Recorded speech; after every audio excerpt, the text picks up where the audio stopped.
good is a dream if you don't do it. That of getting unique voices and all different sides, all different perspectives and perceptions out into the world. You want to give people voice, and you have invested in making that happen with your time, your energy. Same here. We had a comment not too long ago. It's like, you guys are doing what I was thinking about doing a long time ago. Right. Like, and you know, why didn't you do it? We say join us. Or join us. us. To network. Well, exactly. Same thing here. It's like I invite anybody who wants to be, helpful and really grow this thing and get more kids involved and get more parents realizing. I mean, and plus, I will say, the opportunities we are offering for this. Two things. Not only do the kids perform, but they will have the opportunity to, first place, work with an award-winning film composer in Marin to record with them, number one. I also am building, all you sponsors out there who would like to help, and this is another reason why we need to get people behind whatever it is we do, because what I want to offer is a college scholarship.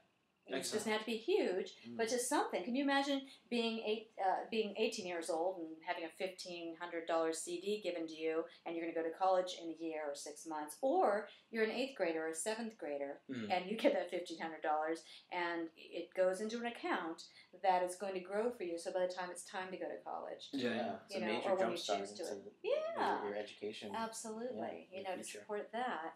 And that's something that's really important. And that is. I mean, at the core, what would you say at the core of what you're trying to do? Is it this maturing of young ones, trying to help them, give them what maybe you didn't have?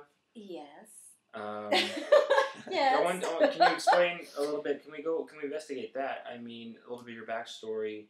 Why maybe you're doing what you're doing, what you hope to inspire in other people. What's motivating? Give what you want to receive. Give what you want to receive. And if you didn't get it, if someone either didn't know how to support you, simply could not support you, didn't understand you, all of that, I'm about, what really is exciting for me is when a talented kid or someone who wants to develop themselves comes to me, walks to the door and says, Jennifer, I don't know how good I really am right now, but I really love singing, and I constantly am singing, and, I'm always listening to the radio, and I'm always checking in on my iPod, and I love country, and I love jazz, and I love pop, and, I really even like classical. And all these things start gurgling out of them, and that kind of passion. I'm slightly passionate myself, and I want to hold a space for other passionate people to develop themselves. That's the important thing, is holding the space, right? What about, like in music? I mean, are you guys? Sorry, I interrupted you, didn't I? No, okay. But I wanted to relate. I wanted to ask, like, how much do you appreciate people in their music taste when they start displaying a wide variety, like classical, hip hop, and then R&B, and then country? All these things that, in maybe a general sense, don't seem to fit together. But you see someone demonstrating that they have an appreciation for all these music. Is there something bigger going on here? This person likes good quality music, and what is that? I mean, I love that. It's a diverse individual. It's someone who's open to hearing something different, opening their mind to, there's all different kinds of music, and I want to tap into it. I understand the anger in that song, or I understand, wow, that was a really profound loss. And for them to be able to be opened by that, to be touched by that, and to be affected enough that they want to learn the song too, I think that's incredible. It's fascinating the way music sometimes it provides a soundtrack to life in many ways, and so you go through certain periods where a certain song was consoling to you for whatever reason, and then years later you hear the song again, and it brings you back to that, not only that state of mind, but that whole emotional setting, and you're almost teleported back there because of just the sound.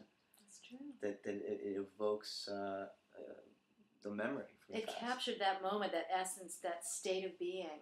Right. And that doesn't go away. It's something, it's, palpable. So bringing music into your life in that way, I mean, it can almost, as a practice, a spiritual practice, it can help you, we take pictures a lot of times to remember the past, but, right. We can also use music as a way to sort of structure and scaffold our memories. That's right, absolutely. I've had people, adults. A lot of times, adults will work with me, and they'll just say, I don't have to get on any big stage of life. I'm not looking to make an income from this. Maybe they might say that. It still records, but but here we are. I'm here with you today, or I'm going to take these lessons from you, so I can reclaim my voice, so I can explore what's possible, so I can express what I really feel in my heart that there's not a space for in my life. Yeah. No one will listen to me in that deep way, that sensitive way. I have people who literally will cry themselves through a song. And, make me stop crying. How do I stop crying? And I'll say, you'll stop crying when you're ready to stop crying. Yeah, when you're ready, when whatever needs to be released, whatever's being moved through you through that song is ready. It seems there's just so much of that's energy that's, to me at least, from what you're describing, sounds like bottled up emotion. That's just repressed because of it's not cool to let it out in creative ways in this culture right now, in our time. But it doesn't seem like it has to always be that way. And it seems like you're trying to offer a space where people can really let what's been bottled up, maybe at home, maybe at school. Right. It has to be to survive, maybe in the current culture, the current system. Well, I think we were talking about competition earlier, and I think there's forms of competition which are healthy, but also which are unhealthy, and many times, because of an unhealthy culture of competition, a young person will feel that they lack confidence, they lack self-esteem, and they're unable to fully express themselves. And that's what this whole program, the thing that I love about these preparation classes, I call them performance preparation classes, what they are about is giving the kids a chance to work in front of each other and to be a support system. So what happens, by the time the competition comes, they know. They're friends with everybody. They know who everybody is. They understand what each person is going through, their weaknesses, their strengths, their fears. And they're all pushing each other, right? And the whole idea is to support. It's There's not a different about, energy behind that. totally different energy. Like what does that do to the room, the environment? Well, they're rooting for each other now. Now they're rooting for each other because they know they're going home and doing their homework on themselves. They're working on their pieces of music for the love and for the high it gives them. Love, interesting. Yeah. That seems to be a core word. I mean, do you want to go into that a little bit more? Is there a relationship between love and self-esteem, perhaps? Oh, self-love, self-esteem, absolutely. If you can be in that place of honoring yourself and honoring what your own passions, what really turns you on, what really lights you up. Yeah. When you get in touch with that place and you're operating from that place, when your turn is over, when you're done, you've done that, you feel so complete that when you sit and it's the next person's turn, you're in this open,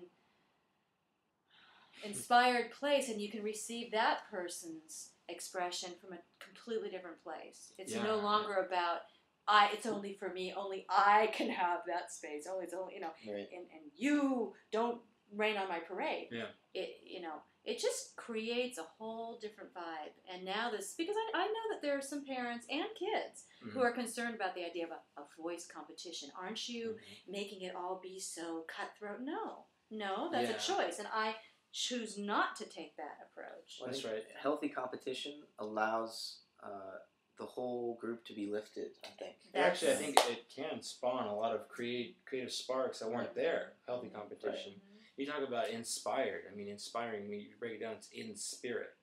So, and you're talking inspiration from music. If it's really, you're in spirit, do you see music as a spiritual path, a spiritual practice for you? I mean, what's the spiritual quality of music for you? I mean, how... Well, go into that, explore that a little bit.